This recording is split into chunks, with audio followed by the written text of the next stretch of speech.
안녕하세요. 축진먹입니다. 레알 마드리드가 최근에 리그에서 아주 좋지 않은 분위기를 만들어내고 있습니다. 라요전 0대0 무승부, 엘체전 2대2 무승부, 그리고 가장 최근에 펼쳐진 지로나전 1대1 무승부. 그래서 현재 리그에서는 3연속 무승부를 레알 마드리드가 기록했고요. 아무리 원정 3연전이라고 하더라도 레알 마드리드 입장에서 지금 만났던 팀의 네임밸류 상대로는 3무는 매우 아쉬운 결과고요. 이게 뭐 승점으로 따지면 1승 2패 같은 느낌이잖아요. 그래서 승점을 엄청나게 손해봤고 결국에는 바르셀로나한테 선두 자리를 내주게 된 상황까지 와버렸습니다. 지금 현재 레알 마드리드의 상황은 어떤지, 또 어떤 것들 때문에 이렇게 꽤 오랫동안 이기지 못하고 있는지 한번 알아보도록 하겠습니다. 먼저 저는 레알 마드리드가 지금 좋지 않은 게, 지금 레알 마드리드 스텝이나 감독 그리고 선수단이 하나의 팀이 되지 않았기 때문이라고 생각하거든요. 지금 레알 마드리드의 현재 선수단 분위기를 디애슬레틱에서 마리오 코르테가나라는 기자가 현지 측 소스를 받아서 얘기한 것들을 한번 가져와 봤습니다. 지금 이제 레알 마드리드 선수단 내에서 좀 선수들의 생각이 갈리는 부분이 있다고 합니다. 그리고 뭐 이거는 100% 확실한 건 아니지만 현지 측에서 이 알론소 감독을 지지하는 파, 그리고 그렇지 않은 파로 막 라커룸이 나뉘기도 했다는 그런 얘기도 나왔었어요. 그래서 이런 잡음이 나오고 있다는 것 자체가 그렇게 분위기는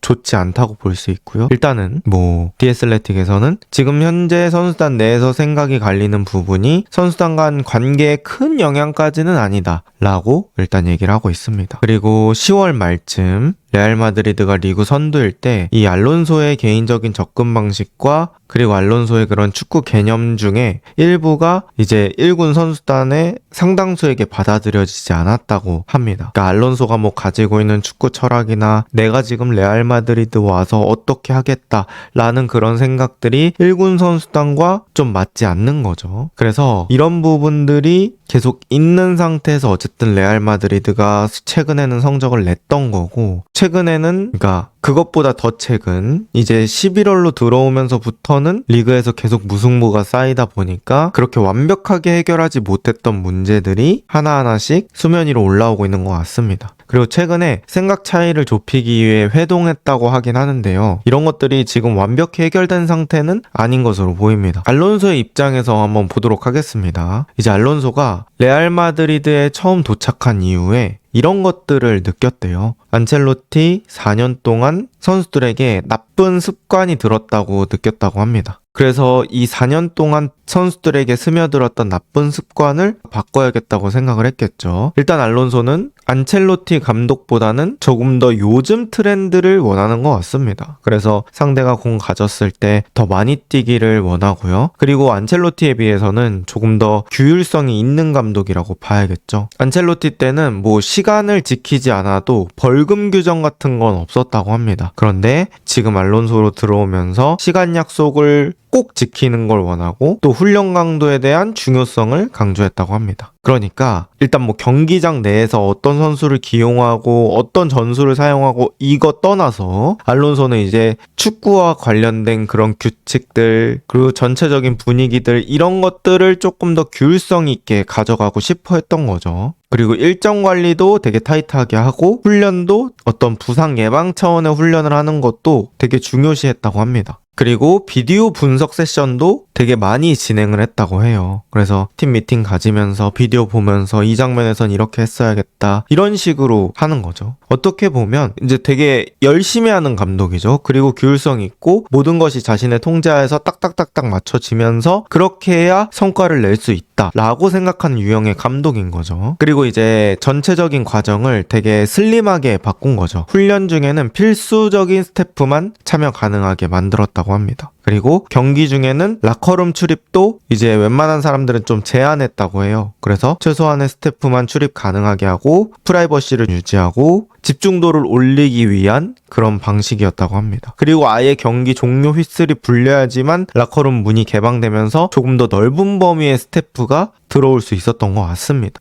그러니까 대략적으로 어떤 느낌의 감독인지 아시겠죠? 근데 이제 이런 과정에서 뭐 훈련에는 들어올 수 있는 사람을 좀 제한하다 보니까 옛날에는 막 선수들의 에이전트나 가족들이 좀 와서 보고 이런 경우도 있었나 봐요. 근데 이제 그런 것들이 또 제한되기도 하고 그러다 보니까 선수들 입장에서는 알론소 감독이 좀 차갑다고 느껴졌을 수도 있을 것 같아요. 그리고 이제 안첼로티는 선수단 내부에서 좀 인기가 많았다고 합니다. 약간 아버지처럼 따르고 그런 듯한 느낌으로 안첼로티를 따랐다고 하면 알론소는 말 그대로 좀 위계 질서가 있는 걸 원했던 것 같아요. 그래서 선수들과의 거리도 좀 일부러 두는 듯한 느낌이 있다고 합니다. 제가 봤을 때는 이제 레알 마드리드 선수단과 좀 감정적으로 완벽히 밀착되지는 않은 것 같아요. 근데 이게 뭐 틀렸다고 볼 순 없죠. 감독마다 스타일이 있으니까. 근데 이제 레알 마드리드 선수단의 입장을 보자면 사실 알론소의 이러한 통제가 레알 마드리드 선수단의 개성과는 맞지 않다는 그런 시각도 존재합니다. 그리고 저는 이게 결국 성적이 잘 나올 때 안 나올 때 차이가 좀 있다고 생각을 하거든요. 성적이 잘 나올 때는 사실 뭐 알론소 감독이 선수단과 멀더라도 큰 문제가 되지 않아요. 근데 이제 성적이 안 나올 때는 알론소 감독과 친하지 않은 게 뭔가 그들에게는 신뢰성이 조금 덜할 수도 있고, 안첼로티 때는 우리한테 좀 이런 것들도 풀어주고 했었는데 지금 너무 빡빡한 거 아니야? 축구도 안 되는데 이런 자율성도 없으니까 좀 짜증난다. 뭐 이렇게 선수들끼리 얘기가 나올 수도 있고, 어떻게 보면 감독은 한 명, 또 선수는 여러 명? 이러다 보니까 여론이 더 쉽게 형성되는 쪽은 선수단 쪽일 거예요. 이제 그런 부분에서 원래는 문제로 보이지 않던 부분들이 막 문제로 보이기 시작하고 성적이 안 나오니까 여러 가지 것들이 생겨나는 것 같습니다. 알론소는 결국 레알 마드리드에서 원했던 건 좀 주도권과 시스템이 갖춰져 있는 그런 축구를 원하는 것 같아요. 그렇게 되면 선수들은 뭔가 자신의 재능을 표현할 자유가 좀 줄어드는 거죠. 뭐 나는 여기서 조금 더 드리블을 칠 수 있는데, 그리고 나는 자신이 있는데, 두 명이 붙어도 내가 뚫어낼 자신이 있는데, 알론소는 그것보다는 주도권, 점유율 이런 걸 중요시하다 보니까 거기서 공 잃으면 또 화낼 수가 있고, 그리고 뭐 수비 시에는 압박 제대로 안 하면 또 그런 것들로 뭐라 하고, 이게 이제 스타 플레이어들과 좀 맞지 않는 부분이 생길 수도 있죠. 나는 체력 여기다 쓰는 거 말고 그냥 공격 시 한 번에 몰아서 쓰고 싶은데 그렇게 하는 게 나는 결국엔 더 골을 잘 넣을 것 같은데, 뭐 이런 생각을 하는 거죠. 그리고 이제 가장 중요했던 건 어쨌든 이런 시스템 축구를 안 하고도 안첼로티 때 많은 우승컵을 들어올렸잖아요, 레알 마드리드가. 그래서 이제 선수들 입장에서는 이렇게 안 하고도 우승을 했는데 굳이? 라는 그런 생각이 충분히 들 수 있을 것 같습니다. 그러다 보니까 뭐 아까 말씀드렸던 것처럼 알론소 감독을 지지하는 선수들도 있겠지만 그렇지 않은 선수들도 분명 있겠죠. 여기서 이제 선수단의 생각이 갈리면서 선수단이 하나가 되는 듯한 느낌이 좀 없다는 게 지금 레알 마드리드 분위기에 안 좋은 영향을 미치는 것 같습니다. 여러분들도 아시겠지만 축구는 팀 스포츠예요. 내가 실수해도 다른 선수가 커버하면 그 팀은 실점을 덜합니다. 그리고 공격진에서 내가 골을 넣지 못하더라도 내가 조금 더 띄워주면 다른 선수가 그거에 대한 반사 이익을 얻을 수 있습니다. 너무 당연한 거예요. 그런 것들은 당연히 팀적인 마인드가 있어야 되고, 근데 결국 라커룸 내에서 분위기가 안 좋다는 건 그런 팀 정신, 팀적인 마인드, 그런 것들을 감소시키는 원인이 되잖아요. 그래서 이런 분위기가 일단 레알 마드리드가 좋지 않다는 거, 이 부분을 얘기를 해야 될 것 같습니다. 자, 지금까지는 뭐 전술적인 얘기를 거의 하지 않았죠. 이런 큰 틀에서 봤습니다. 이거 되게 중요한 부분이에요. 약간 뭐 정치 색깔? 내지는 어떤 사람의 가치관이 다르면 서로 대화가 좀 안 통하는 것처럼 이런 것들도 결국 축구 철학에 관련된 부분? 축구에 대한 가치관에 대한 부분이라 이걸 맞추는 것도 되게 중요한 부분이거든요. 근데 지금 그런 것들이 좀 서로 어긋나고 있다는 점이 레알 마드리드에서 가장 큰 해결해야 될 문제가 아닐까 싶고요. 그 다음에 이제 비니시우스 개인적인 잡음도 있습니다. 비니시우스가 알론소랑 갈등이 표면적으로 좀 드러났던 게 이제 엘클라시코 교체 사건인 것 같아요. 엘클라시코 때 비니시우스가 필드 플레이어 중에 거의 가장 좋은 폼을 보여줬었고, 그때 이제 알론소 감독은 엘클에서 승리를 굳히기 위해서 비니시우스 비니시우스를 교체 아웃 시켰죠. 그리고 비니시우스는 그거에 되게 분노를 했습니다. 아니 내가 폼이 이렇게 좋은데 지금 나를 뺀다고? 이런 거죠. 그리고 이제 비니시우스가 그 다음에 뭐 그렇게 화내고 경기장을 잠깐 나갔던 거에 대해서 사과문을 올렸는데 그 사과문에 알론소 이름이 없었대요. 그러니까 비니시우스는 페레즈는 전체적으로 신뢰하지만 이 알론소에 대한 신뢰나 뭐 그런 것들이 아직까지는 크지 않은 것 같습니다. 근데 이제 문제는 그런 게 크지 않아도 사실 지구촌 반대편에 있는 저까지 알게 된다는 건 문제라고 생각해요. 어쨌든 저는 선수단 내부의 그런 불화나 갈등은 바깥으로 내보내지 않는 게 좋다고 생각을 하는데 이런 것들을 계속해서 밖에서 티내는 건 저는 그렇게 좋을 게 없다고 생각을 하거든요. 게다가 비니시우스는 현재 구단 역사상 최고 수준을 요구한다고 합니다. 지금 비니시우스가 세후로 1800만 유로 정도 받는다고 해요. 근데 이제 레알 마드리드가 비니시우스의 재계약이 얼마 남지 않아서 그러면 우리 2천만 유로로 하자 이런 식으로 얘기를 했었는데 비니시우스 측에서 거절했다고 합니다. 그리고 이제 비니시우스 에이전트 측에서는 3천만 유로 정도를 연봉으로 달라고 했다고 합니다. 이거는 호날두급이에요. 당연히 레알 마드리드에서는 이 요구를 받아들이기 어렵겠죠. 사실 지금 레알 마드리드에서 가장 원탑인 선수를 뽑자면 비니시우스보다는 음바페에 가깝고 근데 호날두는 역대 레알 레전드 중에서도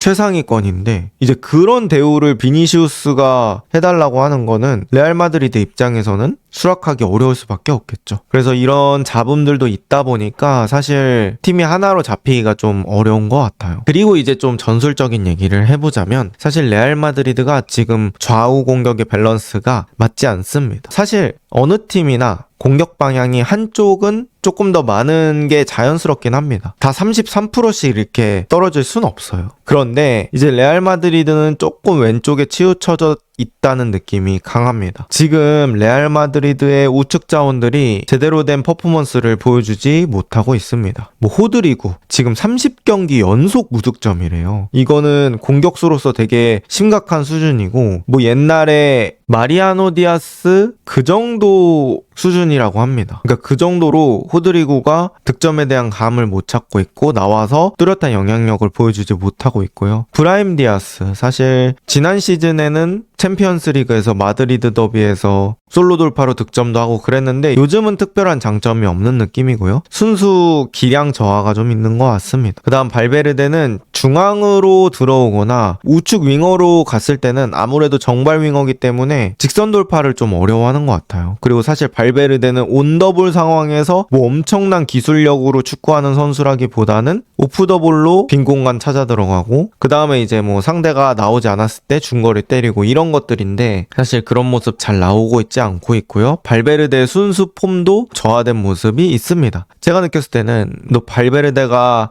오랜 시간 동안 좀 갈렸잖아요. 그래서 그런 부분들도 좀 있는 것 같고 마스탄투오노 그나마 많이 뛰는데 사실 아직 유망주 티를 벗지는 못한 모습이고요. 저점이 좀 낮다는 게 완벽한 주전으로 쓰기에는 어려운 부분입니다. 그리고 뒤쪽에 길러 얘기도 할 건데 길러도 사실 우측에서 막 솔로 돌파를 하고 그런 느낌의 선수까지는 아니죠. 그래서 결국 왼쪽으로만 좀 공격하게 되는데 이 왼쪽에서 상대 수비진을 집중시키면 지금은 좀 수비가 되는 그런 상황들이 많이 일어나고 있습니다. 그리고 이제 박스 안으로 진입하고 나서의 뭐 공격진에서의 패턴 플레이 이런 것들이 없고 대부분 선수들의 개인 능력으로 이루어지는데 사실 개인 능력이라는 게 매일 어떤 퍼포먼스가 나오기 쉽지 않기 때문에 그게 막히는 날에는 어려움을 겪고 있고요. 길러 이야기 한번 해보도록 하겠습니다. 길러는 제가 느꼈을 때는 약간 알론소의 황태자 같은 느낌이 있거든요. 근데 길러가 모든 상황에서 쓰기에는 또 쉽지 않은 선수입니다. 길러는 압박당하는 상황에서 특히 약점을 보이고요. 아예 상대팀이 경합 위주로 게임을 준비해오면 좀 길러는 활용도가 매우 낮아지는 그런 자원이 됩니다. 그러니까 순수 몸빵으로 들고 나오면 길러는 어려워한다는 얘기죠. 그 다음에 알론소 감독이 약간 원볼란치식으로 미드필더를 구성하는 걸 좋아하는 것 같아요. 그래서 추아멘이 카마빈가 이런 식으로 두 명을 함께 쓰는 경우는 많지 않고 뭐 둘 중에 하나만 남겨놓는다고 하면 이제 나머지 나머지 2명의 미드필더를 길러, 벨링엄 막 이런 식으로 구성하거든요. 근데 이제 그렇게 구성을 하게 되면 상당히 공격적인 조합으로 미드필더가 구성이 또 되기 때문에 밸런스가 좀 안 맞는 상황도 발생합니다. 그런 것들은 상대 역습 상황에서 대처하기 힘든 그런 단점을 만들어내고요. 또 마스탄 투오노가 나왔을 때에 비해서 수비적인 기여가 아쉽습니다. 그래서 종합해보면 길러는 뭐 경합 싸움, 또 수비적인 싸움 이런 것들에서 어느 정도 단점을 가지고 있는 선수인데 공격을 시켰을 때 그만큼의 리턴이 나오느냐, 뭐 게임을 잡고 뒤흔들 만큼 엄청나게 창의적이냐 이런 것도 아니거든요. 그러니까 잘하는 선수는 맞지만 막 리그를 흔들 만큼의 선수다까지는 사실 물음표입니다. 그래서 이제 알론소의 황태자 같은 느낌의 선수가 제 역할을 해주지 못하니까 그런 부분도 좀 있는 것 같고요. 그 다음에 이제 실점 장면을 체크해 보자면 엘체전 2골 실점할 때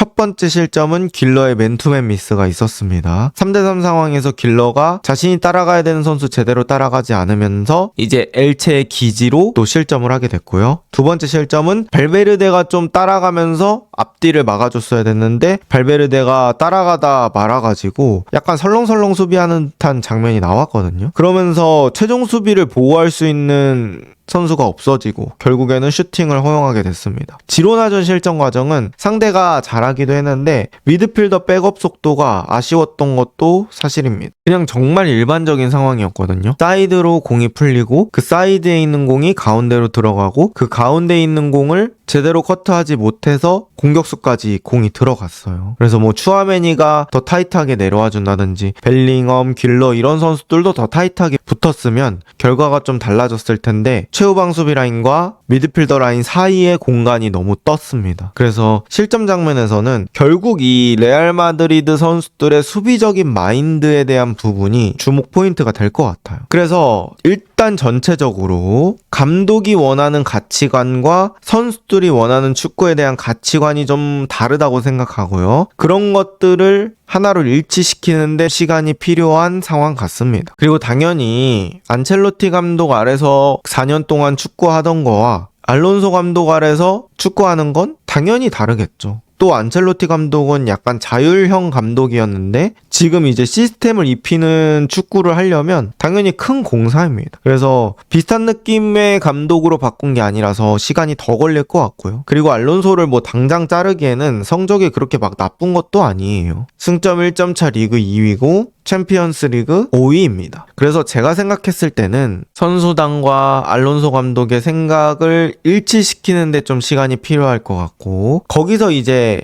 끝까지 적응을 하지 못하는 선수가 있다면 그런 선수들도 정리하는 그런 과정들이 필요할 것 같습니다. 그럼 이제 이적 시장을 거치거나 해야 된다는 건데 그렇게 되면 단기간에 해결된 문제는 아니라고 생각합니다. 어쨌든 지금 당장 뭐 성적을 반등시키려면 어떻게 해야 되냐? 제가 느꼈을 때는 일단 기본적인 걸 지키는 게 중요하다고 생각합니다. 뭐 공 없을 때 선수들이 빨리 간격 채워주고 전방 압박할 때 실수하지 않고 그리고 선발 라인업 구성할 때는 공수 밸런스 좀 맞추고 어쨌든 레알 마드리드가 실점하지 않는 게 저는 더 중요하다고 생각하거든요. 공격진의 퀄리티나 뭐 세트피스에서 득점이 적은 것도 아니기 때문에 골은 저는 레알 마드리드가 만들 수 있을 거라고 생각을 해요. 최근에는 실점이 좀 많아지고 있는 추세라서 그런 것들을 줄이는 게 우선이라고 생각하고 그러면 기본을 중요시하는 게 좋을 것 같습니다. 여러분의 생각은 어떠신가요? 이번 영상은 여기까지입니다. 좋은 하루 보내세요.